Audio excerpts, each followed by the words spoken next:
Our next topic is a very important one in problem solving in the real world, and that's making estimates and assumptions. So, this is something that I don't think people think about a lot, but if you're trying to solve problems in the real world, it's not like a math class where somebody says, well, it is kind of like this math class because I'm going to do this to you, but in a math class, in a math problem, traditionally you'd be given, you've got this number of this number of this number of this. How do you put them all together and solve it? And oftentimes in the real world, you don't have that luxury. You're not necessarily given all of the data. You have to either figure it out on your own, which sometimes you can measure it directly, um, or you have to make estimates. Okay?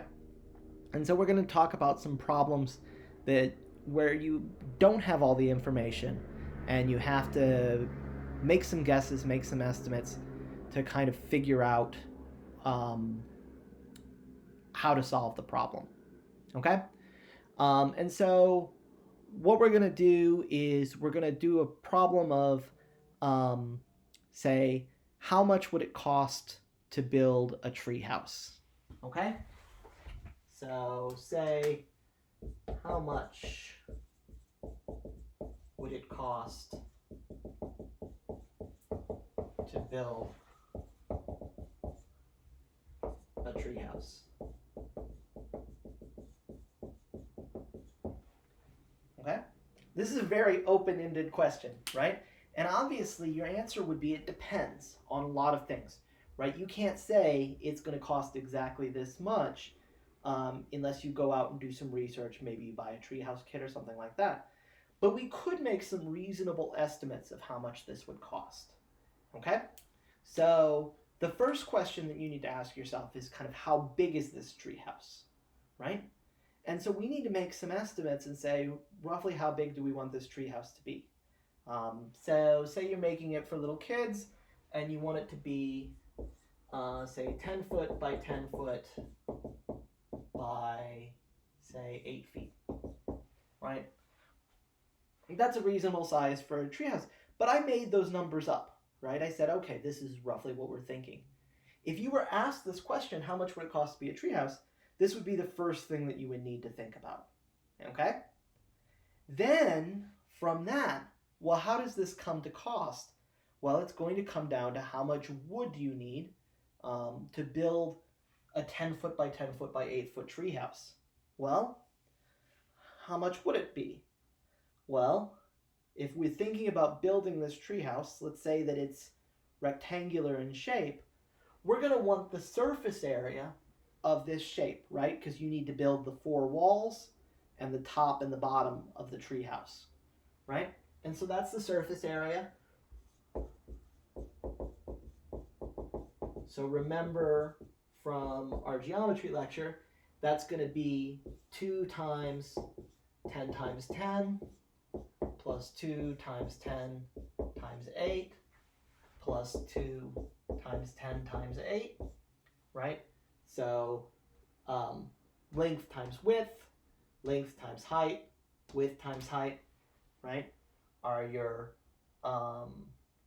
3 aspects of this. So that comes out to 100, 260, 520 square feet, right? So each of these are feet times feet. I should put those in, to be honest. And then we get our answer is 520 square feet. Okay? So we need 520 square feet of lumber to build this treehouse. The next question is, how much does that lumber cost? Right? And you could go and do some research online. I'm not actually going to do that right now. But let's say that you find out that lumber to build this treehouse would cost something like, I don't know, $1.50 a square foot. I totally made that up. That might not be right at all. So say you research and find $1.50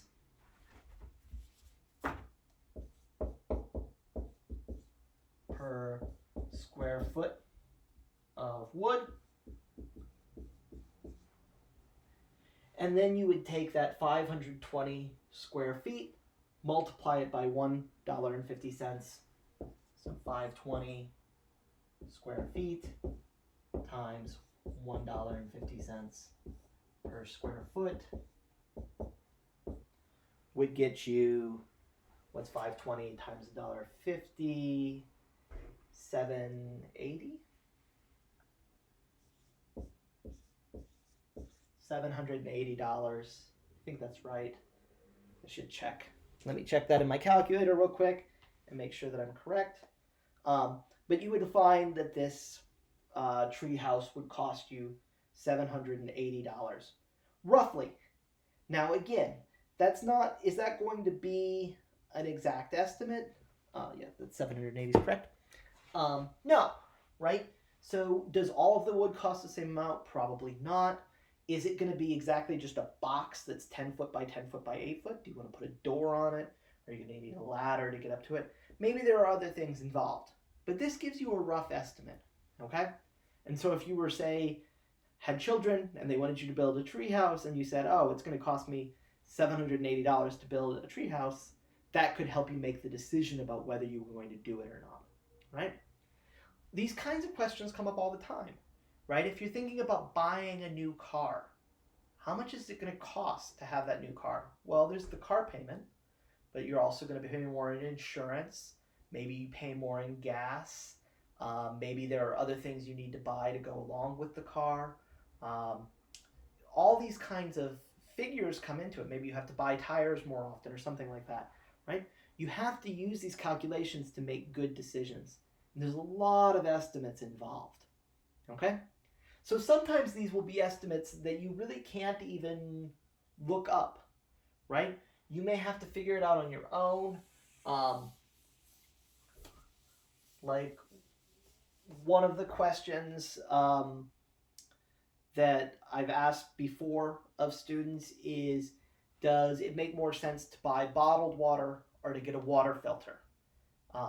Okay, so if you drink a lot of water, should you buy bottled water, or is it more cost effective to get a water filter, which is more expensive than the bottled water, but in the long run, how much water would you have to drink to make that water filter worth it, right? And so if it's a $50 water filter versus $2 for a case of bottled water, right? How much bottled water do you have to drink?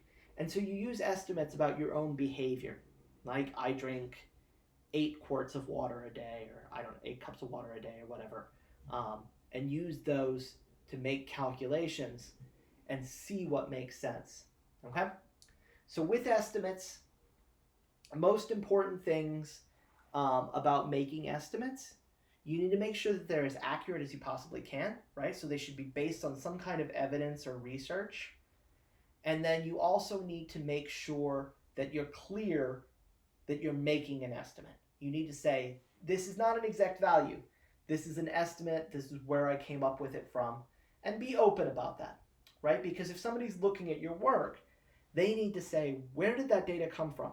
Did it just spring out? Where did they get this from? And if you say, I made this estimate of $1.50 per square foot of wood from going to websites for hardware stores, looking at how much it cost. I called somebody, I priced what kind of wood we would need for a treehouse. It's this kind, I'm buying this particular type. Somebody's going to look at your data and say, oh, this is much better than, for example, what I did, which was just making a number up, right? So what I did is really a bad example because that estimate, it could be very good. I don't know. I have no idea if $1.50 per square foot of wood is a good estimate for building a treehouse, okay? So make sure you say where you got your data from and how you made that estimate, and make sure you say that it is an estimate or an assumption.